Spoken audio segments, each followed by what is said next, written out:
নমস্কার। আজ জনতার দরবারে দিনের সব থেকে বড় খবরটা আপনাদের সামনে আনবো। বড় অভিষেক তৃণমূলের অভিষেক বন্দ্যোপাধ্যায়। এই মুহূর্তে আপনারা দেখতে পাচ্ছেন স্ক্রিনে যে জাতীয় স্তরে অভিষেক হলো অভিষেক বন্দ্যোপাধ্যায়। তিনি সর্বভারতীয় সাধারণ সম্পাদক তৃণমূল কংগ্রেস। আর কি কি রদবদল হলো? আজ অত্যন্ত গুরুত্বপূর্ণ বৈঠক ছিল তৃণমূল কংগ্রেসের। শুরুতেই এক নজরে, তারপর আলোচনা।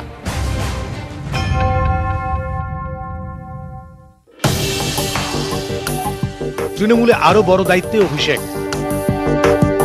মমতা বন্দ্যোপাধ্যায় সভানেত্রী হিসেবে গ্রহণ করেছেন তা হল সাংসদ শ্রী অভিষেক বন্দ্যোপাধ্যায়কে সর্বভারতীয় তৃণমূল কংগ্রেসের সাধারণ সম্পাদক হিসেবে মনোনয়ন দিয়েছেন। অভিষেক বন্দ্যোপাধ্যায় সর্বদলীয় সভাপতি সর্বভারতীয়। ওটা প্রাইভেট লিমিটেড কোম্পানি, ওই প্রাইভেট লিমিটেড কোম্পানিতে কি সিদ্ধান্ত হলো না হলো আমার ব্যক্তিগত কোনো আগ্রহ নেই, এটা নিয়ে আমার কোনো ইন্টারেস্ট। 21-এর কুরুক্ষেত্রে বড় জয়, কিন্তু কোনো আত্মতুষ্টি নয়। নতুন করে ঘর গোছাচ্ছে তৃণমূল। সাংগঠনিক স্তরে বড় রদবদল। তৃণমূলের নতুন রূপে আরো বড় দায়িত্বে অভিষেক বন্দ্যোপাধ্যায়। গুরুত্ব বেড়ে হলেন দলের সর্বভারতীয় সাধারণ সম্পাদক। দলের নতুন পদ ঘোষণার আগেই যুব তৃণমূল সভাপতি পদে ইস্তফা দেন অভিষেক। আমি তো ছোট বয়স থেকে রাজনীতিতে আছি, অভিষেক তো 10 বছর সংসদ আছে, 152টা জনসভা করেছে সারা রাজ্যে। তাই এত ভালো যোগ্য নেতাকে সর্বভারতীয় সাধারণ সম্পাদক করা হয়েছে, এটা সঠিক সিদ্ধান্ত। অভিষেকের পর বড় চমক সায়নী ঘোষ। আসানসোলে ভোটের জন্য দৌড়ঝাঁপ করেছিলেন, কিন্তু হেরে যান। তবু গুরুত্বপূর্ণ পদে টলি তারকা। তৃণমূলের যুব কংগ্রেসের সভাপতি হলেন সায়নী ঘোষ। অনেক অনেক বড় দায়িত্ব, গুরু দায়িত্ব, এবং দলের কাছে আমি খুবই কৃতজ্ঞ। মমতা বন্দ্যোপাধ্যায়, আমাদের অনারেবল সিএম, এবং অবশ্যই অভিষেক বন্দ্যোপাধ্যায়, এবং যারা যারা ভেবেছেন যে আমার এইটুকু যোগ্যতা আছে যে আমি এত বড় একটা দায়িত্ব নিতে পারি, এবং অবশ্যই with great power comes great responsibility. So চেষ্টা করব যাতে খুব ভালোভাবে নিজের দায়িত্বটা পালন করি।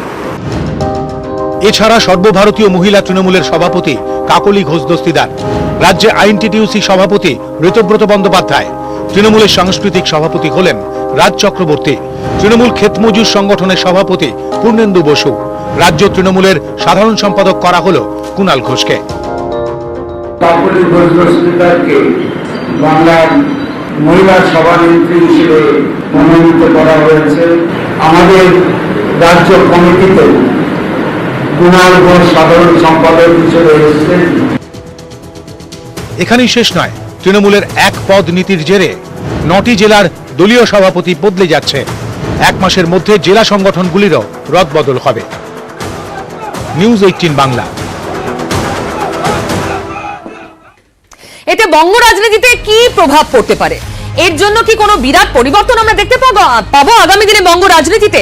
জাতীয় স্তরে 2024-এই বা কতটা রদবদল সম্ভব? কি ইম্প্যাক্ট ফেলতে পারে তৃণমূল? আসুন আলোচনার জন্য এই মুহূর্তে আমার সঙ্গে যারা রয়েছেন পরিচয় করিয়ে দিই।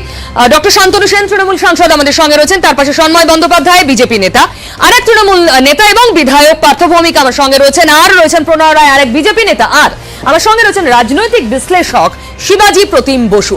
আমরা রাজনীতির যারা কারবারি তাদের থেকে মতামত অবশ্যই নেব, তবে অভিষেক বন্দ্যোপাধ্যায়কে জাতীয় স্তরে গুরুত্বপূর্ণ দায়িত্বে তুলে নিয়ে আসা 2024-এর এতটা আগে, এটা ঠিক কোন রোডম্যাপ এবং এর জন্য কি কি পরিবর্তন বাংলার রাজনীতিতে আসা সম্ভব? শিবাজিদা, শুরুতেই। যে তৃণমূল কংগ্রেস আরম্ভ হয়েছিল অনেকের কাছে একটা আন্দোলন, এবং একটা কথা বলা হতো তৃণমূল কংগ্রেসের শৃঙ্খলা নেই। সেই শৃঙ্খলা রহিত একটা দল, এরকম একটা প্রজেকশন ছিল। তার কিছু হয়তো ম্যানিফেস্টেশন এগুলি থাকবে, আমরা দেখেছি। কিন্তু তার থেকে তৃণমূল কংগ্রেস একটি সংগঠিত সুশৃঙ্খল দল হিসেবে তৈরি হচ্ছে।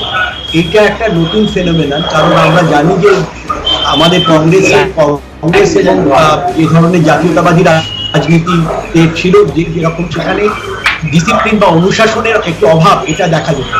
এখন এই তৃণমূল কংগ্রেসে যদি এরকম হয়, বিশেষ করে বিজেপিতেও আছে, তারা বলেন এক ব্যক্তি এক পদ, তৃণমূল কংগ্রেসে যদি সত্যি ইমপ্লিমেন্টেড হয়, এবং অনেক অর্থে যে মানুষের নানা রকম অভিযোগও ছিল মমতা বন্দ্যোপাধ্যায়ের প্রতি, সন্তুষ্টির সঙ্গে সঙ্গে আমরা নিচের তলার মানুষেরদের কিন্তু একদম তলার দিকে অনেক কর্মীদের বিরুদ্ধে অনেক অভিযোগ ছিল।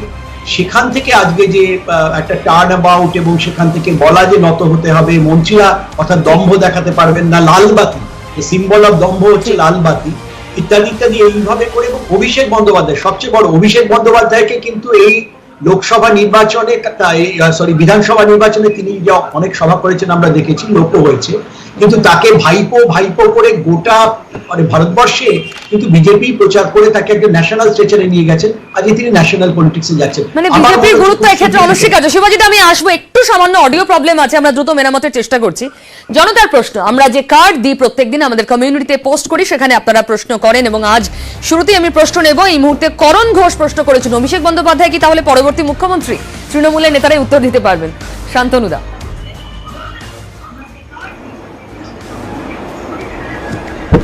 দেখুন, প্রথমে আমি একটা কথা বলি, অভিষেক বন্দ্যোপাধ্যায় তার এই অল্প বয়সে ইতিমধ্যেই তিনি কিন্তু সর্বভারতীয় যুব সংগঠনের সভাপতি ছিলেন। এবং যেটা আমার পূর্ববর্তী বক্তা বললেন, অভিষেক বন্দ্যোপাধ্যায় 2021 কেন, তার আগেরও 2016, 2019-এর নির্বাচনে যেভাবে ব্যাক অফিসে কাজ করেছে এবং এই 2021-এর বিধানসভা নির্বাচনে যেভাবে সে সমস্ত দায়িত্বভারটা কাঁধে নিয়ে প্রায় 158 থেকে 60টা জনসভা করা থেকে শুরু করে সবকিছু করেছেন। এবং আমরা দেখেছি মুখ্যমন্ত্রী মমতা বন্দ্যোপাধ্যায়কে রাজনৈতিকভাবে নিশ্চিহ্ন করতে এসে সব থেকে বেশি যাকে নরেন্দ্র মোদী থেকে শুরু করে, অমিত শাহ থেকে শুরু করে, জেপি নাড্ডা থেকে শুরু করে বিজেপির সর্বস্তরের নেতৃত্ব সব থেকে বেশি যাকে আক্রমণ করেছে তার নাম অভিষেক বন্দ্যোপাধ্যায়। তাদের একবারও মনে হয়নি যে তাদের হাঁটুর বয়সী একজন সন্তানতুল্য ছেলে তাকে ব্যক্তিগত আক্রমণ, তার পরিবারকে আক্রমণ, তার স্ত্রীকে আক্রমণ, তার পারিবারিক জীবন নিয়ে প্রশ্ন তোলা, তার স্ত্রীর ব্যক্তিগত জীবন নিয়ে প্রশ্ন তোলা কি না করেনি। না শান্তনুদা, তাহলে এত হার্ডল পেরিয়ে এই 213টা ছিনিয়ে আনার পুরস্কার আজ পেলেন? আমি আবার বলছি, কিন্তু আপনাকে এটা মাথায় রাখতে হবে যে এত কিছুর পরেও মেরুদণ্ড সোজা রেখে মাথা ঠান্ডা করে এই রাজনৈতিক যুদ্ধে এই তরুণ প্রজন্মের প্রতিনিধি যেভাবে নিজেকে প্রমাণ করেছে, সেটা ভারতবর্ষের রাজনীতিতে বিরল। শান্তনুদা, আমি আবার আসবো ঠিক এখানেই অভিষেক বন্দ্যোপাধ্যায়ের জার্নি। 2021-এ মমতা বন্দ্যোপাধ্যায়ের অন্যতম সেনাপতি হয়ে কাজ করলেন, তার আগেই বা তাকে কিভাবে দেখেছে বঙ্গ রাজনীতি? আসুন এক নজরে।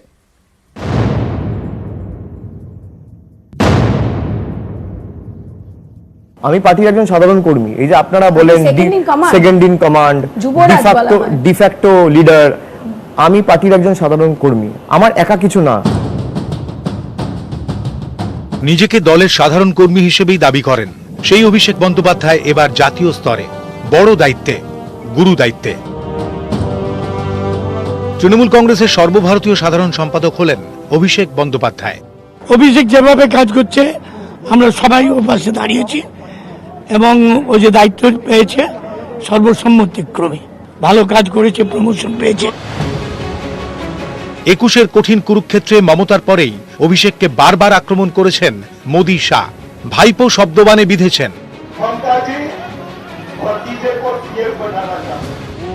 भतीजावाद को पश्चिम बंगाल से हटाने का मन आप लोग बना चुके हैं। অভিষেক কিন্তু অবিচল থেকেছেন, হাসি মুখে জবাব দিয়েছেন। ওরা আমাকে যত গালাগালি দেবে তো আমার কাছে আশীর্বাদের মতো, ফিট থাকতে সাহায্য করবে। 1 কেজি নরেন্দ্র মোদীর গালাগালি, 2 কেজি অমিত শাহর গালাগালি, মাঝে মাঝে দিলীপ ঘোষ, কৈলাস বিজয়বর্গীয়, কেউ তো বাকি রাখে না। ভালো। 1987 সালের 7ই নভেম্বর জন্ম। স্কুল নবনালন্দা এবং এমপি বিড়লা। দিল্লিতে ম্যানেজমেন্ট নিয়ে পড়াশুনো। ততদিনে 2011 রাজ্যে প্রথমবার তৃণমূল সরকার। সে বছরেই অভিষেক যোগ দেন তৃণমূল কংগ্রেসে। যুবার সর্বভারতীয় সভাপতি করা হয় তাঁকে। 2012 সালে যুব তৃণমূল কংগ্রেসের সভাপতির পদ থেকে শুভেন্দু অধিকারীকে সরিয়ে দেওয়া হয়, দায়িত্ব পান সৌমিত্র খাঁ। তারপর যুব তৃণমূল কংগ্রেসের সভাপতি হন অভিষেক বন্দ্যোপাধ্যায়। এরপর 2014 লোকসভা ভোট, ডায়মন্ড হারবার থেকে জিতে সংসদে যান অভিষেক। 27 সংসদে তখন অভিষেককে দেখে অনেকে বলতেন কাব অফ পার্লামেন্ট। আমি যখন 2014 সালে ডায়মন্ড হারবারের প্রার্থী হই, আমাকে জায়গায় জায়গায় বিক্ষোভের মুখে পড়তে হয়েছে এবং সেখান থেকে আজকে আপনারাই বলেন ডায়মন্ড হারবার তৃণমূলের দুর্গে পরিণত হয়েছে। তো এটা আমার কাছে নিশ্চিতভাবে একটা বাড়তি পাওনা এবং প্রাপ্য। এরপর আবার কঠিন পরীক্ষা 2016 মমতার সৈনিক হিসেবে ঝাঁপান অভিষেক।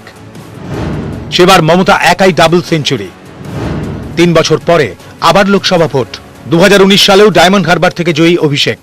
প্রত্যাশিত বা আশানুরূপ ফল না, খারাপ আমি বলবো না। আমাদের ভোট শতাংশ যদি আপনি দেখেন তাহলে বেড়েছে। আমার যদি 39-38 হতো বা 37 হতো নিশ্চিতভাবে আমার ব্যর্থতা, কিন্তু 43 হয়েছে। এই নির্বাচনের লক্ষ্য কি, যে 43টাকে 45, 46, 47 রাখা।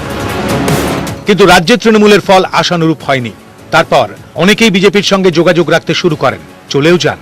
তখনও তিনি লড়াইয়ের ময়দানে 21-এর যুদ্ধে জমি শক্ত করতে বিস্তর ঘাম ঝরিয়েছেন। জেলায় জেলায় দিনভর প্রচার, রণকৌশল নিয়ে পরিকল্পনা, রাত জেগে বৈঠক, মঞ্চে মোদি শাহকে পাল্টা জবাব। এসবেরই ফল মিলেছে। ভোটে বিপুল জয়। তারপর দলনেতা থেকে জননেতা হওয়ার পথে অভিষেক। ইয়াজ দুর্গতদের পাশে, মানুষের কাছে। আমাদের দায় দায়িত্বের মধ্যে পড়ে মানুষের পাশে দাঁড়ানো। আমাকে যখন ডাকবে আমাকে তখন পাবে। আমি দায়িত্ব নিয়ে বলি। বড় জয়ের পর বড় দায়িত্ব। অভিষেক এগোচ্ছেন। এবার চোখ দিল্লিতে। জাতীয় স্তরে গুরুভার এক তরুণের কাঁধে। নিউজ 18 বাংলা।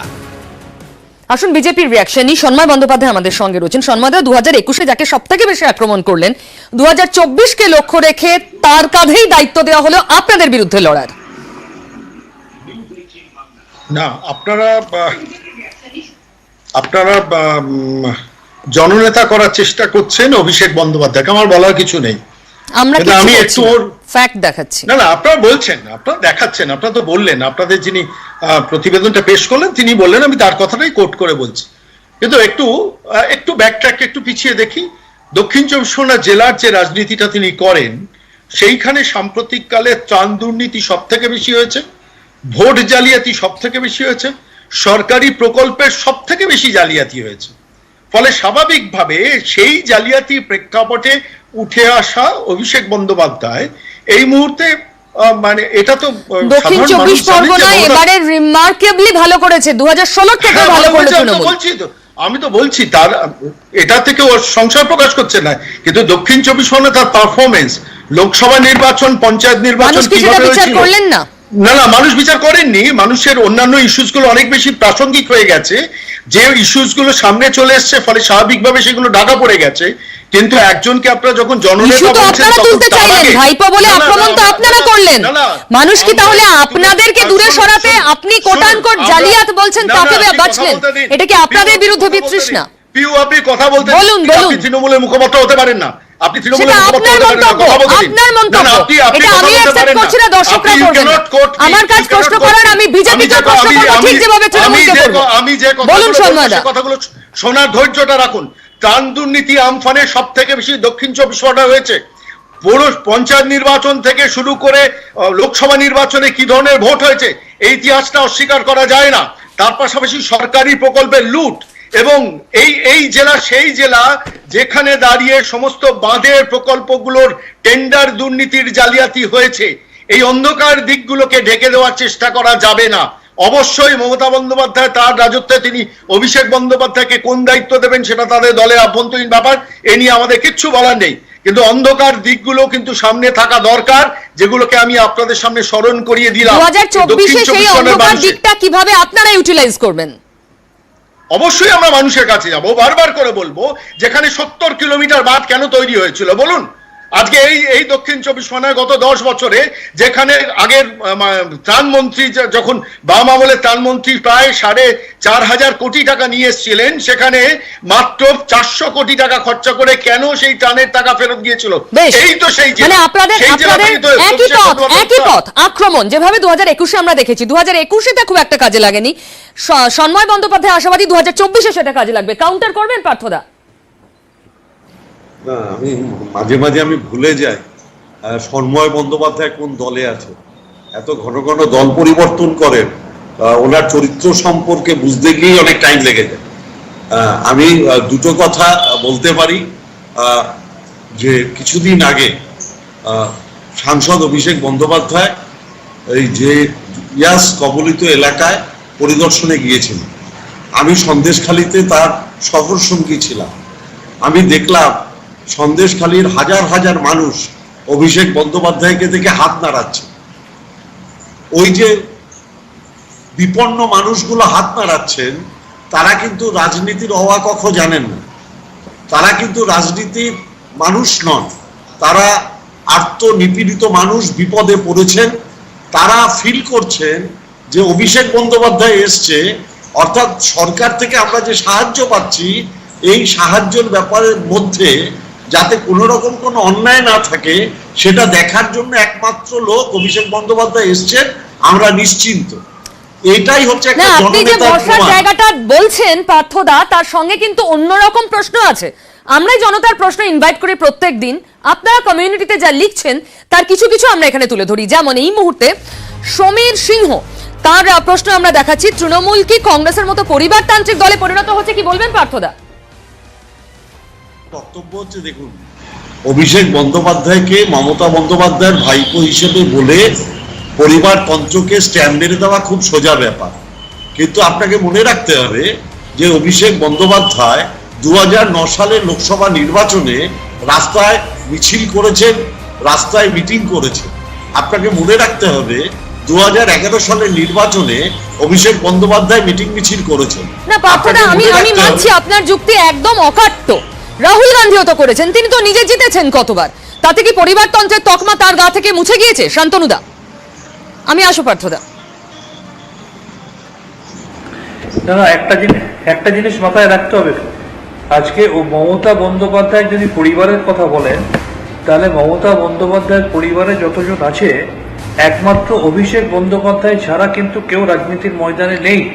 যদি তিনি পরিবারতন্ত্রকে এস্টাবলিশ করতে চাইতেন তাহলে এতদিনে তার পরিবারের আরো অনেকেই রাজনীতিতে চলে আসতেন। আর অভিষেক বন্দ্যোপাধ্যায় এই অল্প বয়সে, আমি আবার আপনাকে স্মরণ করিয়ে দিই, মমতা বন্দ্যোপাধ্যায় নিজে তাকে বলেছিলেন যে তুমি রাজ্যসভায় যাও। অভিষেক বন্দ্যোপাধ্যায় বলেছিলেন না, আমি যদি রাজনীতিতে থাকতে হয় আমি ভোটে জিতে রাজনীতি করব। তাই তৎকালীন ডায়মন্ড হারবার, যেখানে আমাদের স্বর্গত সোমেন মিত্র মহাশয় মমতা বন্দ্যোপাধ্যায়ের আশীর্বাদে জীবনে একবারই সাংসদ হওয়ার সুযোগ পেয়েছিলেন, কিন্তু সেভাবে তিনি কোনো কাজ করেননি। সেই জায়গায় চরম অসুবিধার মধ্যে তাকে ফেস করতে হয়েছিল অভিষেক বন্দ্যোপাধ্যায়কে অত অল্প বয়সে, জীবনে প্রথম লোকসভা নির্বাচনে।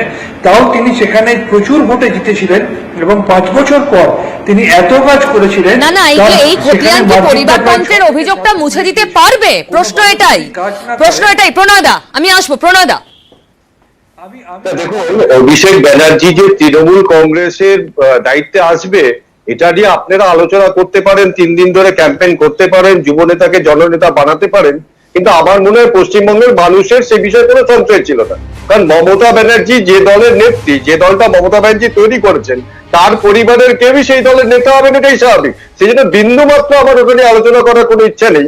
কিন্তু যে কথাটা আমি বলবো, প্রণাদ, আমি আসবো, তার আগে আরো একটা প্রতিবেদন আপনাকে বরং দেখাতে চাই। তৃণমূল কিন্তু শুধুমাত্র অভিষেক বন্দ্যোপাধ্যায়কে গুরুত্ব দিলে এমনটা নয়, খোল নলচে বদলানোর চেষ্টা করলো, কড়া বার্তা দেওয়া হলো। উন্নততর তৃণমূলের পথ কি আজ দেখা গেল?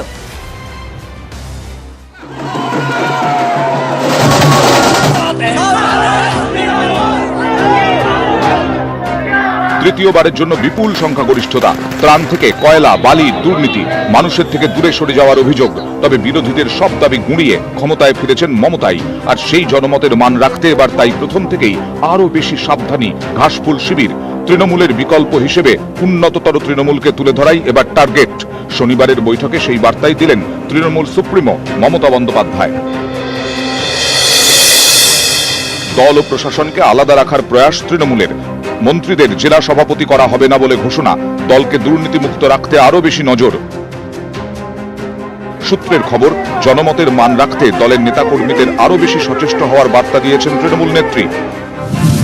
দলের কর্মীদের মানুষের কাছে গিয়ে কাজ করার নির্দেশ মমতার। কোন মন্ত্রী লালবাতি ব্যবহার করতে পারবেন না, সোশ্যাল মিডিয়ায় যা খুশি লেখা যাবে না। অতীতের ত্রাণ থেকে কাটমানি, তোলাবাজি, একাধিক দুর্নীতির অভিযোগ উঠেছে তৃণমূল নেতাকর্মীদের বিরুদ্ধে। শনিবারের বৈঠকে এ নিয়েও কড়া বার্তা দিয়েছেন মমতা। ত্রাণে কোনো রাজনীতি করা যাবে না, সাফ জানিয়ে দিয়েছেন মমতা। কোভিড নিয়ন্ত্রণে সাংসদ বিধায়করা সাহায্য করবেন। বর্ষা আসছে, বন্যা হতে পারে, সেদিকেও দলের নেতাদের নজর দিতে নির্দেশ। বিধায়করা যাতে কোনো দুর্নীতিতে না জড়ান তা নিয়ে কড়া বার্তা দিয়েছেন মমতা। লোকসভা নির্বাচনের পর থেকেই তৃণমূলের অন্দরে শুদ্ধিকরণে বাড়তি জোর দেন মমতা বন্দ্যোপাধ্যায়।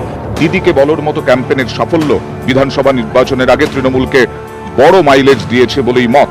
বিধানসভা ভোটের প্রার্থী নির্বাচনেও স্বচ্ছতায় বাড়তি নজর দেন মমতা। ভোটের ফলে হাতে নাতে তার ফল পেয়েছে দল। বিশ্লেষকরা বলছেন, জনমতের বিপুল প্রত্যাশার চাপ রাখতেই এবার তৃণমূল প্রথম থেকে সাবধানী। 2001-এ ক্ষমতায় থাকার 24 বছরের মাথায় বামেরা স্লোগান দিয়েছিল উন্নততর বামফ্রন্ট। মা মাটি মানুষের দল অবশ্য ক্ষমতায় থাকার 10 বছরের মাথাতেই সেই পথে গেল। বিশ্লেষকরা বলছেন, জনমতের মর্যাদা রাখতে বাংলায় তৃণমূলের সামনে এখন চ্যালেঞ্জ তৃণমূলই। রাজ্যে তৃতীয়বার বিপুল সংখ্যাগরিষ্ঠতা নিয়ে তৃণমূল কংগ্রেস ক্ষমতায় আসার পরেও দলের কাজ অনেকটাই বিস্তৃত হয়েছে। এই অবস্থায় দাঁড়িয়ে দলের সমস্ত কর্মীদের মধ্যে দায়িত্ব ভাগ করে দিয়ে আসলে তৃণমূল কংগ্রেস 2024-এর লোকসভা নির্বাচনের স্ট্র্যাটেজি বা রণকৌশল এখন থেকে স্থির করতে চায়। ফলে তৃণমূল কংগ্রেসের এই নতুন সিদ্ধান্ত এক ব্যক্তি এক পদ আসলে বৈজ্ঞানিকভাবেও তৃণমূল কংগ্রেসকে সুবিধা করে দেবেই বলে মত রাজনৈতিক মহলের। ক্যামেরা জ্যোতির্ময় বসুর সাথে আবির ঘোষাল, নিউজ 18 বাংলা, কলকাতা। প্রণাদা, উন্নততর তৃণমূল কতটা চাপের হতে পারে? আপনাদের প্রতিবেদন অনুযায়ী 24 বছর পরে সিপিএম এর মনে হয়েছিল যে উন্নততর বামফ্রন্ট দরকার, কারণ দুর্নীতি দলে ঢুকেছে। আর তৃণমূল কংগ্রেস 10 বছর পরেই উপভোগ করছে যে উন্নততর তৃণমূল দরকার, কারণ দুর্নীতি আছে। আমি যে কথাটা বলছিলাম, দেখুন আমফানে দুর্নীতি হয়েছে, এটা তো প্রমাণিত সত্য, কারণ স্বয়ং মাননীয় বলেছেন। এর থেকে বড় সত্য কি আছে প্রণয়দা? বলছেন তো যে ত্রাণে দুর্নীতি চলবে না। পিউ একটু বলতে দিতে হবে। তো এই যে আমফানে দুর্নীতি হয়েছে, সমব্যথী থেকেও টাকা দিতে হবে। আপনারা কেউ কাটমানি নেবেন না, যারা নিয়েছেন তারা ফেরত দিবেন, এইগুলো তো তৃণমূল কংগ্রেস বলেছে। আচ্ছা বলুন তো, মমতা ব্যানার্জি কবে বলেছেন যে কাটমানি নেবেন? মমতা ব্যানার্জি তো কোনোদিন বলেননি কাটমানি নেবেন, কিন্তু তাও তৃণমূল কংগ্রেস কাটমানি নিয়েছে। তৃণমূল কংগ্রেস কাটমানি নিয়েছে 21শে জুলাই থেকে। এই মমতা ব্যানার্জি তো 4 বছর আগে বলেছিলেন যে কেউ প্রমোটারি করবেন না, কেউ কাটমানি নেবেন না। তো তৃণমূল কংগ্রেসের নেত্রী চিরদিন বলছেন, তারপরেও তৃণমূল কংগ্রেস কাটমানি নিয়েছে, আমফানের দুর্নীতি হয়েছে, সমব্যথী থেকে টাকা নিয়েছে। সেই জন্য এটাকে যতই আপনারা ব্র্যান্ডিং করুন, যতই বলুন উন্নততর তৃণমূল, আমাদের উপর রাগ প্রণয়দা বুঝতে পারছি না, করছে তো তৃণমূল কংগ্রেস, আমরা তো খবর করছি। প্রণয়দা আমি বলতে পারবো, শিবাজিদা এই যে আপনিও বলছিলেন একটু বেটার জায়গায় তৃণমূল যেতে চাইছে, শৃঙ্খলাবদ্ধ একটা দলের একটা ভাবমূর্তি তৈরির আপ্রাণ চেষ্টা, কোথাও 2024-এ সেটা কাজে লাগবে না? লাগতে পারে কি লাগবে না সেটা তো আরো 3 বছর বাকি আছে, সেটা দেখা যাবে। বিজেপি আসলে কত ভালো করে, নিজেকে আরো কত উন্নত মানে একটা সংঘবদ্ধ আরো করে। উত্তরপ্রদেশে সবচেয়ে বড় কথা, লাখ টাকার প্রশ্ন হচ্ছে উত্তরপ্রদেশ বিধানসভায় কি হয়। এগুলো অনেক কিছু কার্যকারণ থাকবে এবং অল ইন্ডিয়াতে সর্বভারতীয় ক্ষেত্রে মমতা বন্দ্যোপাধ্যায় তার কাঙ্ক্ষিত যে একটা ফেডারেল ফ্রন্ট, সেটা কিভাবে তৈরি করতে পারেন, তারা একসঙ্গে থাকেন, কতটা থাকেন ইত্যাদি প্রশ্ন। খালি আমি একটাই কথা বলবো যে রাজনৈতিক পরিবারের ক্ষেত্রে যে পরিবারতন্ত্রের কথা বলা হচ্ছে, পরিবারতন্ত্র না বলে বলি, আমি যদি বলি রাজনৈতিক পরিবার, এটা স্বাধীনতার আগে থেকেও আমরা কিন্তু রাজনৈতিক পরিবার খালি নেহেরু পরিবারে দেখিনি। আমরা যদি ধরি সুভাষচন্দ্র বসু, শরৎচন্দ্র বসু, তাদের প্রত্যেকটি পরিবারের প্রায় সদস্য তারা ফরওয়ার্ড ব্লক নয় কংগ্রেস বা অন্য কিছু করেছেন, সুগত বসু অব্দি করেছেন। তো আমরা যদি এইরকম দেখি তাহলে তো এমনকি আমেরিকা, আমরা থার্ড ওয়ার্ল্ড ফিচার নয়, আমেরিকাতে দেখছি বুশের ছেলে বুশ দুজনেই এসছে, হিলারি ক্লিন্টন তিনি তার ক্লিন্টনের স্ত্রী। তো এগুলো আসে, এটা পলিটিক্যাল ফ্যামিলি। এখন দেখা যাবে অন্যদের বাদ দিয়ে তাকেই তুলে ধরা হচ্ছে কিনা। একটাই জিনিস আমি খালি দেখলাম, দুটি খুব আমার মনে হলো, যে আমাদের হিতব্রত বন্দ্যোপাধ্যায় বামফ্রন্টের সিপিআইএম এর বুদ্ধদেব বাবুর একসময় অত্যন্ত কাছের লোক, তিনি সাংসদ ছিলেন, তিনি এদিকে এসছেন এবং তিনি আজকে এই একটা বড় গুরু দায়িত্ব কিন্তু আইএনটিটিইউসি। এবং সায়নী ঘোষটা আমার কাছে একটা বড় চমক, যে সায়নী ঘোষের মতো একজন ইয়াং অ্যাক্ট্রেস, সে এইটা কিন্তু একটা মানে আমার কাছে একটা সায়নী ঘোষ কেন, এই প্রশ্ন নিশ্চয়ই আপনার মনেও ঘুরছে। আমরা সায়নীকেই প্রশ্ন করেছিলাম, অভিষেকের ছেড়ে যাওয়া জুতোয় সায়নী ঘোষ কিভাবে পা গলালেন, কি উত্তর দিয়েছেন শুনুন। স্ট্যান্ডিং লিডার এবং অবশ্যই ইউথ আইকন অভিষেক, যুবরাজ বলা হয় ওনাকে, এবং আজকে ওনার জায়গায় উনি he has been so gracious যে আমাকে সেই জায়গাটা উনি ছেড়ে দিয়েছেন। আমি বলবো ওনার মনে হয়েছে যে আমি ওনার জায়গায় আসতে পারি। সো ওনার কাছ থেকেই শিখতে হবে অনেক কিছু, যেটা উনি ভেবেছিলেন যে উনি করবেন, এতদিন উনি যা যা করেছেন, যেরকমভাবে সংগঠনটাকে ধরেছিলেন, এবং যদি কিছু মনে হয় যেগুলো উনি করতে চেয়েছিলেন বাট এখন অব্দি পারেননি, সেটা আমাকে করতে হবে। And like I always say that I have to make it better. And অবশ্যই দিদির গাইডেন্স গাইডেন্স থাকবে, মিস্টার ব্যানার্জির গাইডেন্স থাকবে, এবং সবাই মিলে একসাথে, মাদারকে একসাথে নিয়ে, ইউথকে একসাথে নিয়ে, তৃণমূলের সব উইংকে একসাথে নিয়ে আমরা কাজ করব। একদিকে তৃণমূল উন্নততর তৃণমূলের পথে এগোতে চাইছে, আর অন্যদিকে বিজেপি শুধু এ রাজ্যে নয়, এ রাজ্যে ভোট পরবর্তী হিংসাকে হাতিয়ার করে সর্বভারতীয় স্তরে সুর চড়াতে চাইছে তৃণমূলের বিরুদ্ধে। এটা কি বিজেপির 2024কে লক্ষ্য রেখে নতুন কোনো কৌশল? দেখুন তো।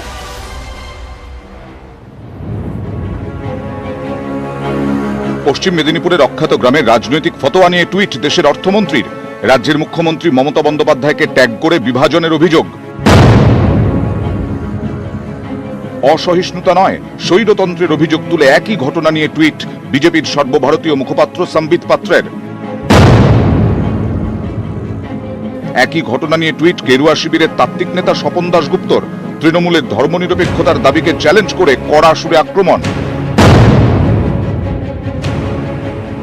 বঙ্গে ভোট পরবর্তী হিংসার অভিযোগ, ভিন রাজ্যের বিজেপি নেতাদের সঙ্গে পরপর বৈঠক শুরু করেছে বঙ্গ বিজেপি নেতৃত্ব। সর্বভারতীয় স্তরে সুলাগতা বাঙ্গাল বা জ্বলছে বাংলা নামে শুরু হয়েছে ক্যাম্পেইন। গুজরাট মেঘালয়ের বিজেপি নেতাদের সঙ্গে ভার্চুয়াল বৈঠক বিরোধী দলনেতা শুভেন্দু অধিকারীর। দেশ জুড়ে প্রচার শুরু করেছেন বিজেপির তাত্ত্বিক নেতা অনির্বাণ গঙ্গোপাধ্যায়। গোয়ার বিজেপি নেতাদের সঙ্গে হয়েছে বৈঠক। বাংলায় বিজেপি কর্মীদের উপর হামলার অভিযোগে টুইট করেছেন গোয়ার মুখ্যমন্ত্রী প্রমোদ সাওয়ান্ত। মোদী মন্ত্রিসভার গুরুত্বপূর্ণ মন্ত্রী থেকে রাজ্য বিজেপি নেতৃত্ব। পদ্ম শিবিরের প্রচারে সেই বাংলায়। বিধানসভা ভোটের পরবর্তী পরিস্থিতিতে বিজেপির নতুন কৌশল। বঙ্গে স্বৈরতন্ত্রের অভিযোগ তুলে নতুন কৌশলে প্রচার। বঙ্গের হিংসা হাতিয়ার, মেরুকরণ অস্ত্রে শান বিজেপির। তোষণের অভিযোগ তুলে হিন্দু সহিষ্ণুতা এবং নয়া বহুত্ববাদ প্রচারের কৌশল। পশ্চিমবঙ্গ তো কোনো স্বাধীন রাষ্ট্র নয়, একটা অঙ্গরাজ্য মাত্র, যেখানে উত্তরপ্রদেশ বা বিজেপি শাসিত কোনো রাজ্যের একটা বিচ্ছিন্ন ঘটনাকে কেন্দ্র করে এখানে মোমবাতির মিছিল বের হয়, বুদ্ধিজীবীরা রাস্তায় নেমে পড়েন। তো সেই রাজ্যে কি ঘটনা ঘটে নির্বাচনের পর, কি ধরনের আক্রমণ এবং কি ধরনের রাজনৈতিক প্রতিহিংসা এখানে চলে, সেটাও তো দেশের মানুষকে জানানোর প্রয়োজন আছে। ওদের এখানে তো সব ঝাঁপ বন্ধ হয়ে যাচ্ছে, আর দুনিয়ার সমস্যা নিয়ে চিৎকার করছে। নিজেদের ঝাঁপগুলো খোলা রাখুক। কোনো গুরুত্বই নেই। হেরে যাওয়া পার্টির নেতারা কি করছে তার কি গুরুত্ব? পোস্টাল ব্যালেন্স কিছু নেই এখন। বিজেপির সব দাবি গুঁড়িয়ে বাংলায় তৃতীয়বারের জন্য ক্ষমতায় ফিরেছেন মমতা বন্দ্যোপাধ্যায়। রাজনৈতিক বিশ্লেষকদের একাংশের মতে বিজেপির কাছে মমতা ক্রমেই বিপদ হয়ে উঠছেন। 2024-এর আগে মমতাই হয়ে উঠতে পারেন সব থেকে বড় মোদী বিরোধী মুখ। তার নেতৃত্বেই ফের একবার জোট বাঁধতে পারে বিরোধীরা। রাজনৈতিক বিশ্লেষকরা বলছেন এই পরিস্থিতিতে দেশের কাছে মমতা রাজ্যের বেহাল অগণতান্ত্রিক ছবি তুলে ধরাই বিজেপির টার্গেট। তাই মমতার সরকারের বিরুদ্ধে লাগাতার স্বৈরাচার তোষণের অভিযোগ, আর তার মধ্যে দিয়ে আরো একবার দেশ জুড়ে মেরুকরণের কট্টর এজেন্ডায় শান। সামনের বছরই উত্তরপ্রদেশে ভোট, তারপর 2024। তার আগে বিজেপির হাতিয়ার তাই সেই বাংলায়। নিউজ 18 বাংলা। সন্ময়দার কাছে আসি। সন্ময়দা, না, আমি এই সন্ত্রাসের ব্যাপারটা তো আমার প্রশ্ন, সেটা হচ্ছে দক্ষিণ 24 পরগনা জেলায় কাইজার, জাহাঙ্গীর, নাম করে বলছে আরাবুল, শৌকত মোল্লা, কি জাতীয় সন্ত্রাস গড়ে তুলছে কেউ খবর রাখেন? আমরা বললেই অপরাধ। কার জেলা? অভিষেক বন্দ্যোপাধ্যায় ওখানকার সাংসদ। কাদের তৈরি করেছেন? বুলডোজার দিয়ে বাড়ি ভাঙা হচ্ছে, হাজার হাজার মানুষ এখনো ঘরের বাড়ির বাইরে। আমি আরেকটা কথা বলবো যে উন্নততর সরকারের কথা বলছেন না, এখানে শান্তনু বাবু আছেন, একটু যদি এই প্রতিশ্রুতিটুকু দেন যে নতুন করে যে সরকার এসছে বাংলায় অন্তত উন্নততর তোলাবাজি হবে না, কোন কাউন্সিলররা আর ওই 42 লক্ষ টাকা কাটমানি নেবেন না, এইটুকু যদি আজকে অভিষেক বন্দ্যোপাধ্যায়দের মুখ থেকে শুনতাম, আমরা অন্তত মধ্যবিত্ত মানুষ যারা ফ্ল্যাট কিনতে আগ্রহী তারা আশ্বস্ত হতাম। এক, দ্বিতীয়ত আজকে লালবাতির একটা কাহিনী আপনারা বলছিলেন, আমি আসছি একটু বলে নিই। এটা লালবাতির কথা শোনা হচ্ছিল না, মন্ত্রীরা লালবাতি জ্বালাবেন না। আপনাদের মনে আছে 2011 মমতা বন্দ্যোপাধ্যায় রাইটার্সে যাওয়ার পর বলেছিলেন যে কোনো ট্রাফিক সিগন্যাল ভঙ্গ করব না, আমি প্রত্যেকটা ট্রাফিক সিগন্যালে দাঁড়াবো। ছোট্ট একটা মারুতি করে যেতেন, ভালো লেগেছিল, সমর্থন জানিয়েছিলাম। সেই মমতা বন্দ্যোপাধ্যায়ের কনভয় এখন 30টা গাড়ির কনভয় থাকে, অভিষেক বন্দ্যোপাধ্যায়ের কনভয় 40টা গাড়ির কনভয় থাকে। কি উত্তর দেবেন পার্থবাবুরা? উত্তর দেবেন আর উন্নততর তোলাবাজি এই বাংলায় হবে না, এইটুকু বলুন। প্রথম কথা হচ্ছে এরকম একজন অর্ধশিক্ষিত দলবদলু পাল্টিবাজ লোকের কথা জবাব দিতে আমার খুব খারাপ লাগছে। এবং উনি একটা সাবজুডিস ব্যাপারে কথাটা বললেন যে সাবজুডিসটা কোর্টে পেন্ডিং আছে, 10 কোটি টাকার মানহানির মামলা করেছি, উনি সাবজুডিস ব্যাপারে ইন্টারফেয়ার করলেন। আমি অন রেকর্ড আপনাকে বললাম, আমি কিন্তু ওনার বিরুদ্ধে আমি আইনি নোটিশ পাঠাবো, আমি ওনার বিরুদ্ধে আইনি নোটিশ, হ্যাঁ মনে পড়ে আপনার উস্কে দিয়ে আপনার সেই নান্টিবাবু আপনার সেই নান্টিবাবু আপনি তৈরি থাকুন, আপনি একটা সাবজুডিস ব্যাপারে আপনি একটা সাবজুডিস ইস্যুতে প্রশ্ন তুললেন, আপনি আইনি লড়াইয়ের জন্য তৈরি থাকুন, আপনি একটা সাবজুডিস ইস্যুতে কথা বললেন, আপনি আইনি লড়াইয়ের জন্য তৈরি থাকুন। 10 কোটি টাকা মানহানির মামলা করেছি, তার নোটিশ আপনি পাবেন। আপনার মতো পাল্টিবাজ দলবদলু লোকের সাথে আপনি কথা বলতে আমার কি বলে বলে আপনার মতো দলবদলু আমরা যদি পয়েন্টে আলোচনা করি, শান্তনুদা ব্যক্তি আক্রমণ ছেড়ে দর্শকরা শুনছেন আজকের বিষয় বিজেপি। আপনারা এই ম্যান্ডেট নিয়ে আসার পরে প্লিজ সন্মাদা প্লিজ আসবো, প্রত্যেকে প্লিজ পয়েন্টে থাকুন। ব্যক্তি আক্রমণের জায়গা এটা নয়, পরে করবেন এসব আলোচনা। আপনি আইনি নোটিশের জন্য তৈরি প্লিজ থাকুন। এবার আমরা জানি আলোচনা করছিলাম বিজেপি আপনাদের সরকার করার অব্যবহিত পর থেকেই শান্তনুদা শুরু করেছে এ রাজ্যে ভোট পরবর্তী সন্ত্রাস। আপনারা জানেন কেন্দ্রীয় দল আসতে শুরু করেছে, এবং শুধু এ রাজ্যে নয় সর্বভারতীয় স্তরে আমরা নির্মলা সীতারামনকে টুইট করতে দেখছি, স্বপন দাশগুপ্ত টুইট করছেন, সম্বিত পাত্র টুইট করছেন। অর্থাৎ জাতীয় স্তরেও এটা একটা ইস্যু যা বিজেপি করতে চাইছে। এটা তৃণমূলকে কিভাবে কাউন্টার করবে তৃণমূল? প্রথম কথা হচ্ছে দুঃখের বিষয়, যখন সিপিএম ক্ষমতায় ছিল তখনও তৃণমূলের কর্মীরা সব থেকে বেশি নিহত হয়েছে, আর 10 বছর তৃণমূল ক্ষমতায় আছে এখনো তৃণমূল কর্মীরাই সব থেকে নিহত হয়েছে। আর আপনাকে জানিয়ে রাখি, পোস্ট পোল ভায়োলেন্স নির্বাচনের প্রথম যে 2-3 দিনে হয়েছে, সেই সময় ল অ্যান্ড অর্ডারটা নির্বাচন কমিশনের আওতায় ছিল, যে নির্বাচন কমিশনকে সুতো দিয়ে পুতুলের মতো নাচাতো নরেন্দ্র মোদী, অমিত শাহ।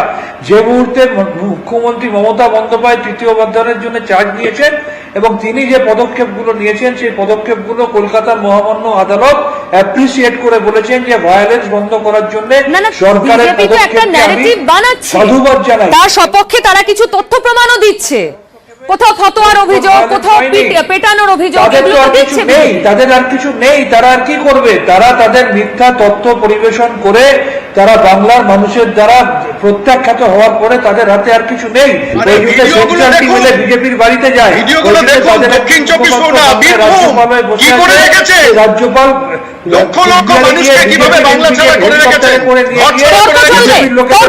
বিজেপি যখন এই ন্যারেটিভটাকে সর্বভারতীয় স্তরে নিয়ে যেতে চাইছে তৃণমূলের বিরুদ্ধে, মমতা বন্দ্যোপাধ্যায়ের বিরুদ্ধে, যেখানে ভোট পরবর্তী সন্ত্রাস চলছে, তার সপক্ষে তাদের কাছে প্রমাণও আছে বলে বিজেপি দাবি করছে। বিভিন্ন অভিযোগ বিভিন্ন কর্নার থেকে আসছে, কখনো আসছে মহিষদা থেকে, কখনো আসছে চোপড়া থেকে। ঠিক তখন বিজেপির অভ্যন্তরীণ অস্বস্তিটাও কিন্তু সামনে আসছে।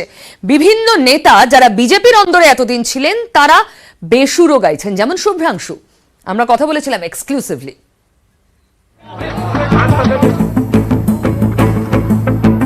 কখনো অভিষেকের প্রশংসায় পঞ্চমুখ। ও আমার মাকে চেনে এবং প্রচন্ড শ্রদ্ধা করে, এবং ও এইভাবে চলে আসবে আমি ভাবতে পারিনি।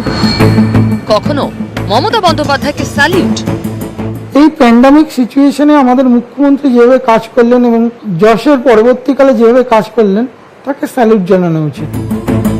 আবার কখনো বুঝিয়ে দিলেন তৃণমূল ছেড়ে বিজেপিতে গিয়ে তিনি অনুতপ্ত। হয়তো ছেলের কিছু পাপের ফল মাকেও ভোগ করতে হবে, হয়তো আমি করেছি, তাই জন্য আমার মাকে আজকে এই জায়গায় করতে হয়েছে। এসব ঘিরেই জোর শোরগোল। ভোটের আগে ফুল বদল, ভোটে হারার পর পদ্মফুল ছেড়ে ঘাস ফুলে ফিরতে চান শুভ্রাংশু রায়। নিউজ 18 বাংলা এক্সক্লুসিভ সাক্ষাৎকারে অকপট কার্যত বুঝিয়ে দিলেন দল বদলে ভুল করেছিলেন। রাজনীতিতে অসম্ভব বলে তো কিছু হয় না। আমি 6 মাস আগেও যাদের দৌড়েও যাচ্ছিলাম না, অথচ আজকে আমাকে মার জন্য দোয়া করার জন্য বলতে হচ্ছে। এটাই আমার মনে হয় যেন বাংলার সংস্কৃতি। কিছুদিন আগে সোশ্যাল মিডিয়ায় সরব হন মুকুল পুত্র। লেখেন, বিপুল জনসমর্থন নিয়ে যে সরকার এসেছে তার সমালোচনার আগে আত্মসমালোচনা জরুরি। তখন থেকেই জল্পনা শুরু। এরই মাঝে শুভ্রাংশুর অসুস্থ মাকে দেখতে অভিষেক যেতেই কৃতজ্ঞতা প্রকাশ। আমি নির্বাচনে হেরে গেছি, তারপরেও বিরোধী দল, তারপরে ও আমার পাশে এসে যেভাবে দাঁড়িয়েছে তাতে আমি কৃতজ্ঞ। এরপর নিউজ 18 বাংলার এক্সক্লুসিভ সাক্ষাৎকারে মুখ্যমন্ত্রীর ভূয়সী প্রশংসা। আমাদের মুখ্যমন্ত্রী যেভাবে 3 থেকে 4 বার বাবার খোঁজ নিয়েছে, ভ্যাকসিন নেওয়া হয়েছে কিনা, কৃতজ্ঞতা ছাড়া কিছু বলার ভাষা আমার নেই। সুযোগে কেউ এসছেন, সুযোগ হয়নি তো চলে যাবেন, একজন দুজনে কিছু যায় আসে না। হাজার হাজার লোক পার্টিতে জয়েন করেছেন, তারা পার্টির সঙ্গেই আছে। বিজেপি থেকে একজন দুজন তিনজন যদি চলে যান, এটা হাতির পিঠ থেকে 2-3টে পিঁপড়ে যদি নেমে যায়, হাতি তো বুঝতে পারে না। এখানেও তাই হবে, বিজেপির মধ্যে কোনো এফেক্ট পড়বে না। আমাদের এই দলে একটা শৃঙ্খলা আছে, একটা কমিটি আছে, তারা বসে এগুলো নির্ণয় নেবেন। মানুষ হিসেবে যখন তারা অনুতপ্ত, কিছুদিন সময় দেখে নিশ্চয়ই একটা সময় ক্ষমা করবেন। একসময় তৃণমূলের টিকিটে বীজপুরের বিধায়ক, 21-এ বিজেপির হয়ে ভোটে লড়ে হেরেছেন। এবার কি শুভ্রাংশুর ঘর বাপসি? এ নিয়ে এখন জোর জল্পনা। নিউজ 18 বাংলা। শুভ্রাংশুর পর সৌমিত্র খাঁ, তিনিও তো বেসুরো গাইছেন। দলের যে হোয়াটসঅ্যাপ গ্রুপ ছেড়ে দিচ্ছেন, সেই সব গ্রুপ দেখুন তো কি হয়েছে।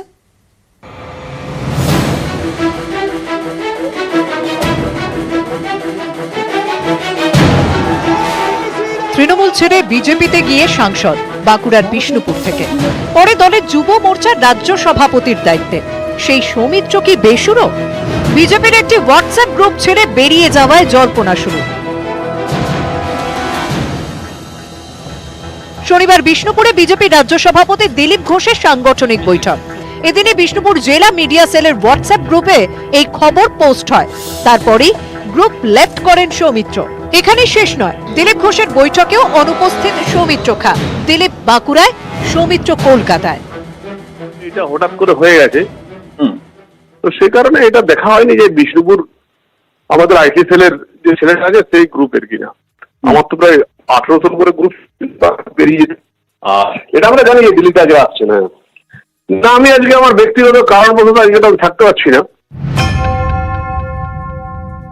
তবে তার যদি সত্যি এই সুমতি হয় বিজেপির প্রতি ধিক্কার এবং বিজেপিকে ছাড়া, তবে এটা তার সদ্বুদ্ধির উদয় হয়েছে বলে আমি মনে করি। 2019 সালে লোকসভা ভোটের আগে তৃণমূল ছেড়ে বিজেপিতে যোগ দেন সৌমিত্র খাঁ। তবে আইনি বাধায় নিজের কেন্দ্র বিষ্ণুপুরে ঢুকতে পারেননি। তার হয়ে কোমর বেঁধে ময়দানে নামেন স্ত্রী সুজাতা, যেতেন সৌমিত্র। কিন্তু 21-এর ভোটের আগে সুজাতা বিজেপি ছেড়ে তৃণমূলে যোগ দেন। আগামী দিন কে বলতে পারে যে আমার এই সিদ্ধান্তে সামিল সৌমিত্র খাও হবে না? আগামী দিন কে বলতে পারে যে রাজ্য সভাপতি তৃণমূল কংগ্রেসে যোগদান করবে না? সেটাও তো হতে পারে। এবার ফের সৌমিত্রকে নিয়ে জল্পনা, যদিও সৌমিত্র খাঁ তাতে জল ঢেলেছেন। বিজেপিতে আমি নিঃশ্বাসও ভালো পাচ্ছি, আর বিজেপিতে আমার দম বন্ধ হচ্ছে না। বিজেপিতে আমি একজন দায়িত্বশীলপূর্ণ নেতা এবং আমি একজন ভালো কর্মী। বিজেপির জায়গায় আছে, সংঘবদ্ধ আছে। সৌমিত্র খাও একটা flesh and blood of this organisation, এটা নিয়ে কোনো বিতর্কের অবকাশ নেই। জল্পনায় জল ঢালছেন সৌমিত্র। তারপরেও জল কোন দিকে গড়ায় সেদিকে অনেকেরই নজর। মৃত্যুঞ্জয় দাস, নিউজ 18 বাংলা। প্রণদা, জল্পনায় জল ঢালার পরেও সেটা জল্পনা থাকে কিনা আমি জানি না। আপনাদের শো চালানোর জন্য হয়তো জল্পনাটাকে জিইয়ে রাখতে হয়। কিন্তু পিউ, আমি একটা বিষয় আমি বলতে চাই। এর আগে যে বক্তব্যটা চলছিল, সেখানে শান্তনু বাবু বললো হাইকোর্ট থেকে কি বলেছে। শান্তনু বাবুকে একটু আপডেট করে দিই।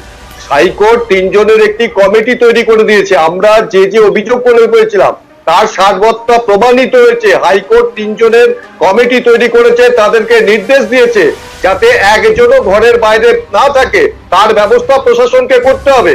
অর্থাৎ এই যে শান্তনু বাবুরা বলছেন কিচ্ছু হয়নি।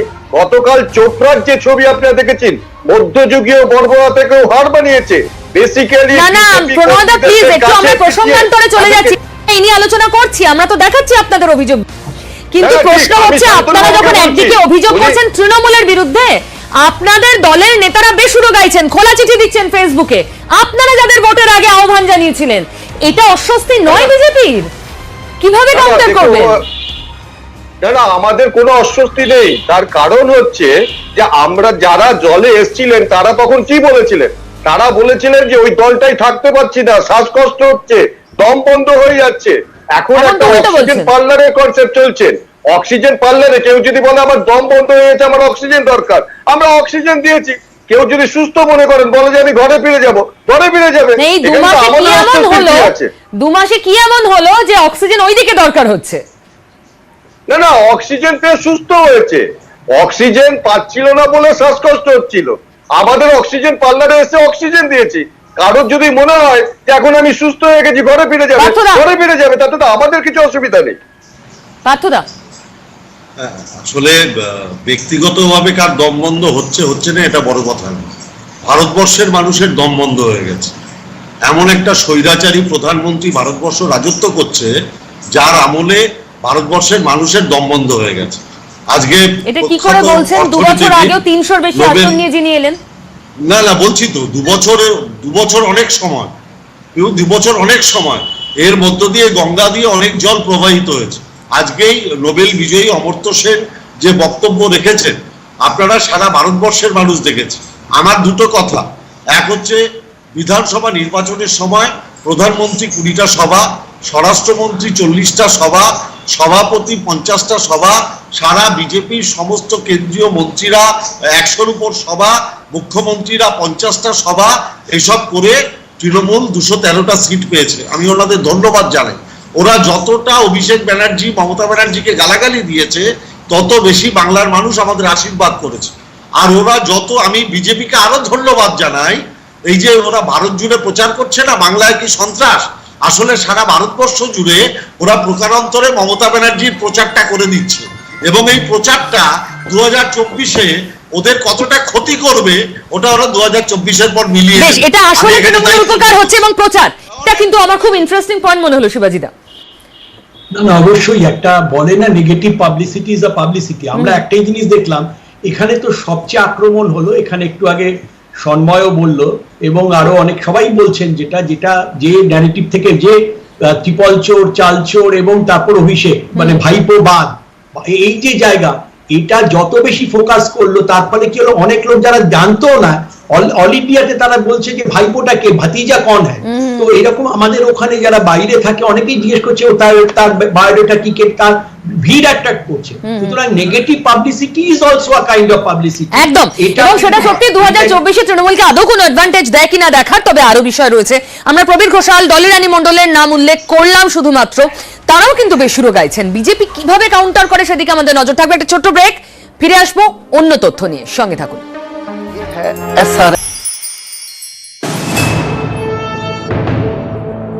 বিজেপি সিপিএম এর 18 জন কর্মীর পরিবারকে বয়কটের ডাক, তৃণমূলের নামে হুঁশিয়ারির লিফলেট, এতে দেবের গ্রাম মহিষদায় জোর বিতর্ক।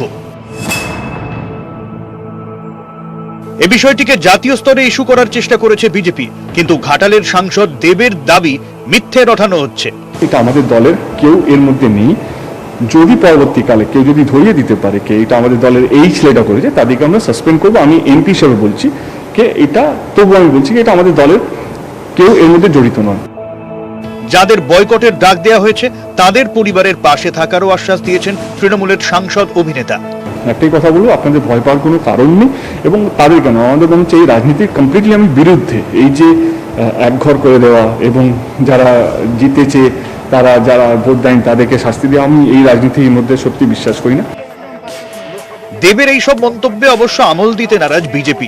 শুভেন্দু অধিকারীর দাবি, ওই এলাকায় দেবের কোনো নিয়ন্ত্রণ নেই, ইমেজ বাঁচাতেই এই মন্তব্য।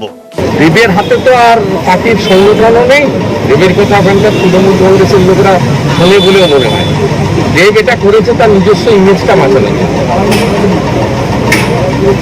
দেবকে আমি পার্সোনালি চিনি, দেব তার নিজের ইমেজটাকে বাঁচানোর জন্য এটা করেছে।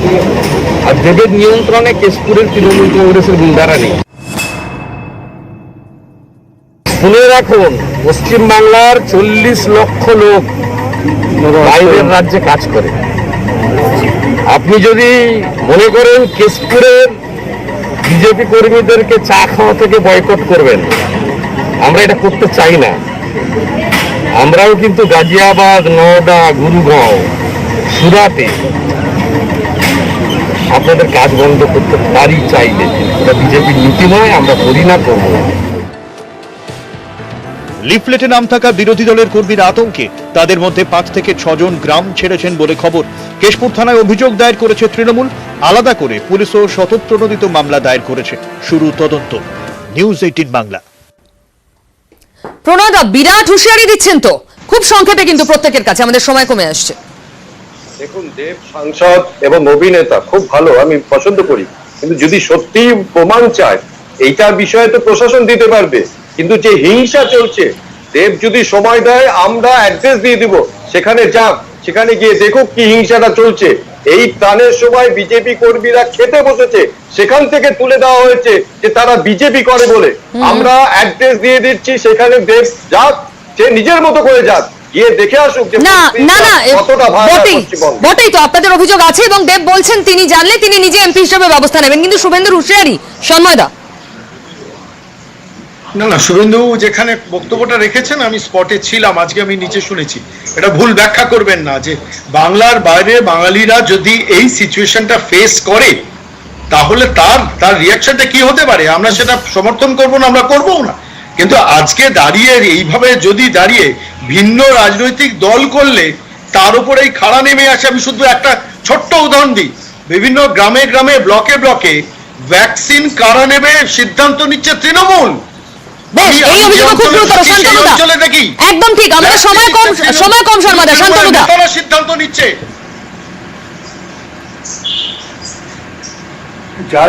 যারা অর্বাচীনের মতো অর্ধসত্য কথা বলে তাদের প্রত্যুত্তর আমরা দিই না। আজকে একটা জিনিস প্রমাণ হলো যে শুভ্রাংশুর মতো একাধিক পিঁপড়েদের ওপর ভর করেই বোধহয় এরা বাংলা দখলের স্বপ্ন দেখছিল। শুভ্রাংশুদের মতো একাধিক পিঁপড়েদের উপর ভরসা করে বাংলা দখল করছিল। আর যারা নির্বাচনের আগে বলে যে কেন্দ্রীয় সরকারের নিয়ন্ত্রিত, পরোক্ষভাবে নিয়ন্ত্রিত আমাদের সেন্ট্রাল বাহিনীকে আমরা বলে দেবো বুকে গুলি করো, ভেঙে মাথা গুড়িয়ে দেবো, মেরে লাশ ফেলে দেবো, বাড়িতে না, অভিযোগ তো এটাই আপনাদের বিরুদ্ধে যে ক্ষমতায় এসে তার প্রতিশোধ নিচ্ছেন আপনারা।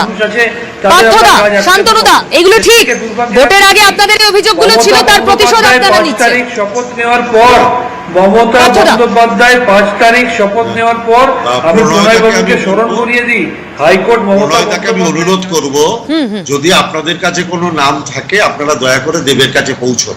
আমি দায়িত্ব নিয়ে বলতে পারি যে প্রণয় দ্বারা কোনো নাম পাঠাতে পারবেন না। আর তার বললাম তো, হাইকোর্ট ওগুলো বলেনি। আপনি যেটা বলেছেন সেটা অ্যাকচুয়ালি মিথ্যে কথা বলতে আমার খারাপ লাগছে। হাইকোর্ট পর্যবেক্ষণ করে রিপোর্ট দিতে বলেছেন, যদি কেউ বাইরে থাকে তবে তাকে ঢোকাতে বলেছেন। আপনার কথা অনুযায়ী কথা মতো নয়। আর দ্বিতীয়